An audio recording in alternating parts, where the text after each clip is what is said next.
Estar aqui com a gente na BMC News. Bom dia. Bom dia, tudo bem? Tudo bem. Bom, dentro do possível bem, né?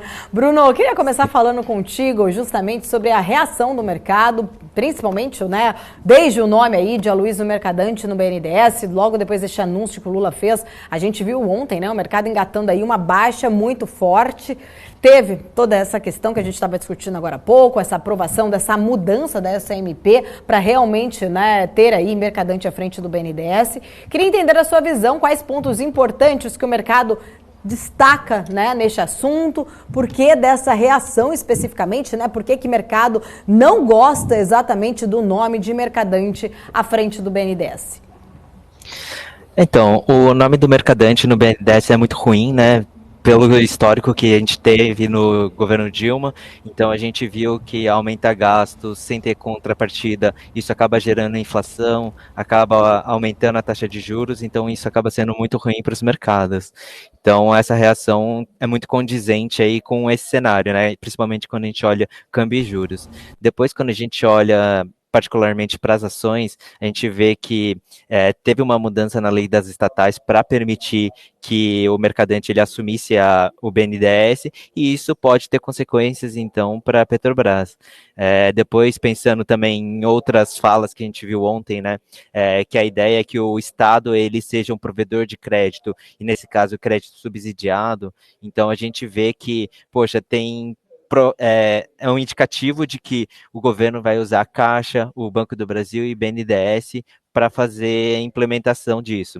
Então, todas essas ações que são ligadas a estatais, né? Então, a Petrobras, o Banco do Brasil são diretamente, mas podem até ter outras empresas aí que têm relacionamento, eles acabam sofrendo bastante. Então, por isso que Petrobras acaba caindo aí 4,5%, 4%. O estresse na curva de juros acaba fazendo com que empresas altamente endividadas, empresas de crescimento sofram bastante. Então, a gente vê bastante ação de varejo, construtoras também sofrendo muito. E por outro lado, né, a gente vê então que tem algumas ações que estão no positivo, né? Então são principalmente ações defensivas ou que têm alguma particularidade. Nesse caso, a gente vê que o petróleo ele está subindo um pouco, ele tem sofrido bastante aí com os eventos recentes, mas hoje a gente está vendo um certo alívio na commodity e isso acaba ajudando essas ações, né? Então, Prio, 3R, Recôncavo, ações defensivas como a Suzano estão subindo bem, e acho que isso acaba explicando um pouco esse movimento do mercado hoje. Você falou de Pedro Recôncavo, Eneva também, né? Inclusive a gente falou mais cedo de uma notícia, né, da Petrobras em relação à interdição ali, a Agência Nacional de Petróleo interditou operações de petróleo em terras da Petrobras na Bahia, que compõe o chamado Polo Bahia Terra também, a venda do ativo, né? Isso também pode estar mexendo com esses papéis? Eu acho que por enquanto, essa notícia não é tão impactante assim. A gente está monitorando de perto porque a Recôncavo ela pode ter sim um problema e juntamente com a Eneva, né, que são parceiros, né, em alguns campos. Então, acho que pode ter um impacto, sim, mas a gente ainda está esperando para ver se isso é só um ruído ou se pode ter algum impacto de longo prazo. Pode ser algum tipo de diretriz do novo governo aí em relação à Petrobras e que vai respingar no restante do setor, né? Mas eu acho que a gente está monitorando de perto para ver se não tem nenhum tipo de problema, mas por enquanto é só ruído, né? Então a gente continua tendo uma visão muito altista para o petróleo. A gente acha aí que Petrobras não é o melhor veículo para estar posicionado nisso, então é muito melhor estar em Prio, 3R e Recôncavo, por mais que a gente pode achar que em um cenário extremo pode ter consequências ruins, né? Então, um exemplo, né? Um cenário muito ruim que a gente pode ver e que acaba não sendo o mais provável hoje é que, poxa, se você não quer vender combustível no mercado interno por causa de controle de preços, então muitas empresas vão começar a exportar porque vai se tornar mais atrativo, vai estar com preço melhor. A partir desse momento, pode ser que haja um movimento para começar a taxar, para coibir a exportação. Então, nesse cenário, então, por mais que a commodity esteja bem, até a 3R, a PetroRio, a Recôncavo podem sofrer. Mas eu acho que isso é um cenário muito extremo, mas a gente já começa a desenhar todos os cenários possíveis aí, porque nem essas empresas podem se salvar num cenário de deterioração aqui no Brasil, né? Então, é lógico que isso é uma visão pessimista, não é o nosso cenário base, né? Agora, Bruno, vamos falar um pouco do setor de construção, que tem ali sido bastante realizado com incertezas em relação ao fiscal também no próximo governo. A gente viu ontem os DI subindo forte depois do anúncio de Aloysio Mercadante no BNDES. Como é que você avalia o cenário econômico atual e os impactos nas ações do setor de construção? O setor de construção ele acaba sofrendo bastante, né? Porque os juros ele impacta diretamente, né, no setor, e quando a gente fala de alta renda, né, esses são os que mais sofrem. Então, além de ter a taxa de juros, por mais que tenha um certo subsídio, né, que hoje está em torno de 10%, 9%, tem toda a questão de confiança. Então, se a gente não tem uma confiança de que vai ter uma inflexão de juros, de que o cenário vai melhorar, eu acho que a gente não tem um estímulo para ver esse setor andando. Agora, por outro lado, na questão da baixa renda, aí a gente tem muito mais o governo sendo o fator chave para decidir qual que vai ser o ritmo de expansão, como é que o setor vai andar. Então, por enquanto, nesse momento, né, a gente vê que a pressão é muito alta ainda, né, por causa de inflação, então o custo de mão de obra, os materiais estão começando a arrefecer, mas a gente não vê ainda mudanças significativas, e a gente está um pouco mais otimista com esse setor de baixa renda, a gente acha que pode ter oportunidades aí, mas o setor de média e alta renda é muito complicado. Tá barato, ele está negociando abaixo de valor patrimonial, mas ainda é um setor muito complicado para estar posicionado hoje.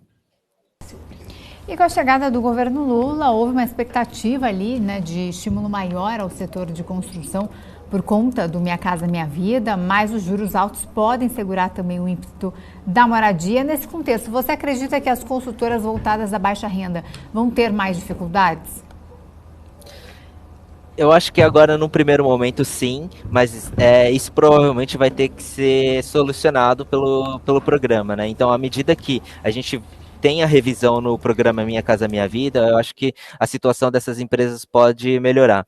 Então, o que a gente vê hoje? Que essas empresas, né? Então, quando a gente fala de MRV, Tenda, Cury, Direcional, todas essas empresas, elas estão sofrendo muita pressão de margem, porque é exatamente o que eu falei, né? Então, os custos estão subindo, mas a receita ela não consegue subir, acompanhar esse aumento de custos, porque você depende dos programas do governo, os programas que determinam as faixas, qual é o limite do valor do empreendimento que você pode vender.